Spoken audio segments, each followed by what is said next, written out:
My story begins in August of 2017. My story begins in a courtroom.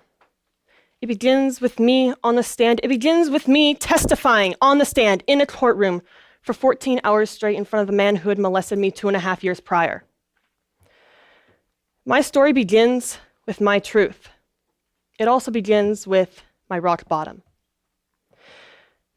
And after I was done testifying, I felt broken, worthless, like a tool, like I had been used.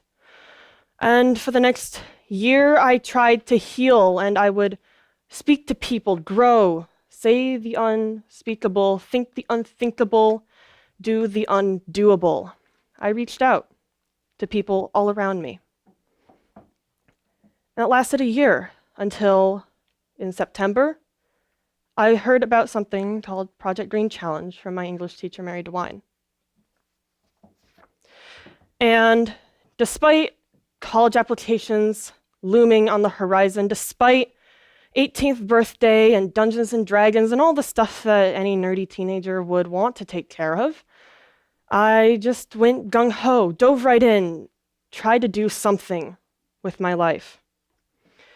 I started to make changes, and by day 10, I was invested wholeheartedly.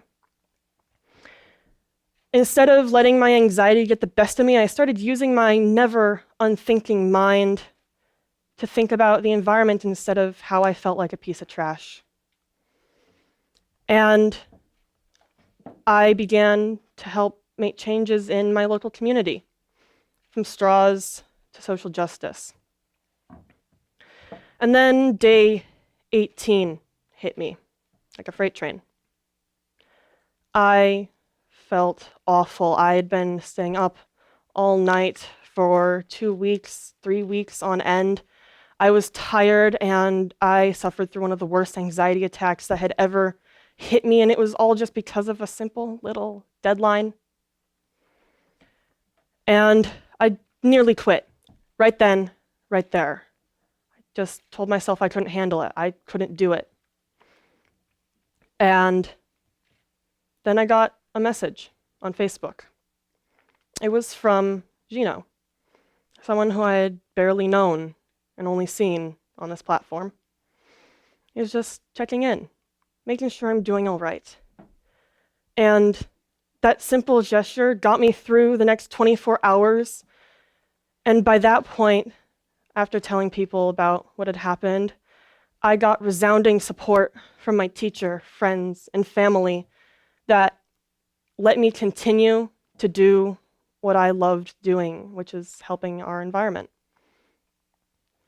And after recharging on day 20's holiday, we were down to 10 days. And then I presented in my English class about rape culture. It was the first ever lesson of its kind, and suddenly we're down to 7. And then I discovered how powerful I am as an eco-hero, and now we're down to 6. Then 5, 4, 3, and suddenly I'm looking at the finals, dead in the face, 2 days to go, and there's no stopping now.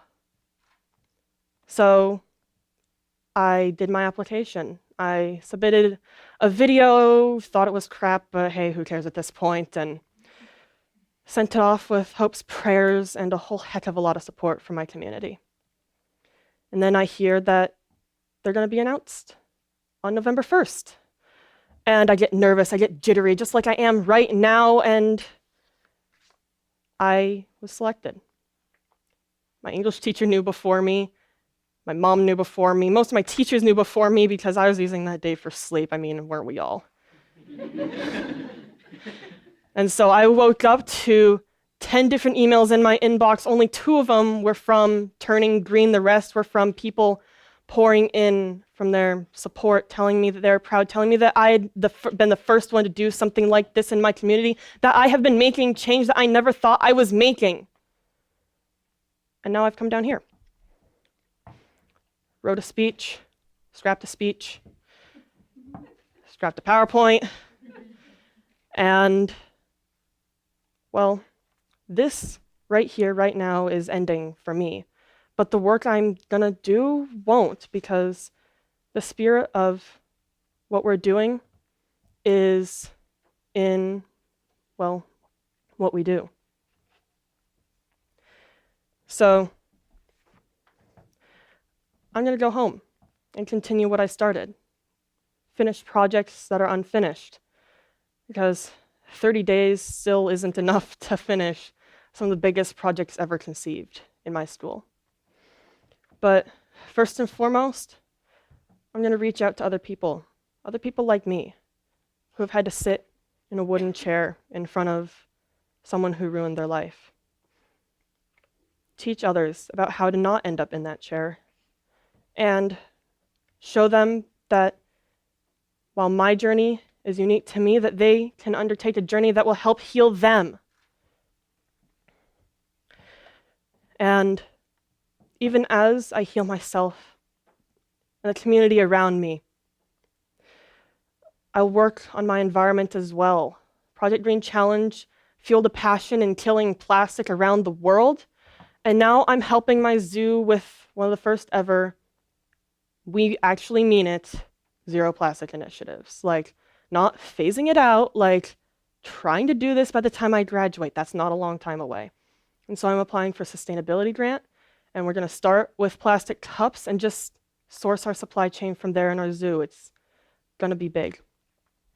And even in my own school, I'm going to look at our cafeteria, or well, our lack thereof, and address our plastic spoons, knives, and forks, and get those out. Get them out. I find them everywhere. They need to go out. And at my school, we also have these core principles. We call them pillars because they stand strong. They're our foundation. It's community, empathy, thinking, balance, and adventure. And for the first time, there might be environment. And that's how I want to end my year. I want to end my year happy. I want to end my year healthy. I want to end my year vibrant, so that way that life can carry me forward. As Eleanor Deuce had said, and some of you may have heard this quote already, but it really struck a chord with me.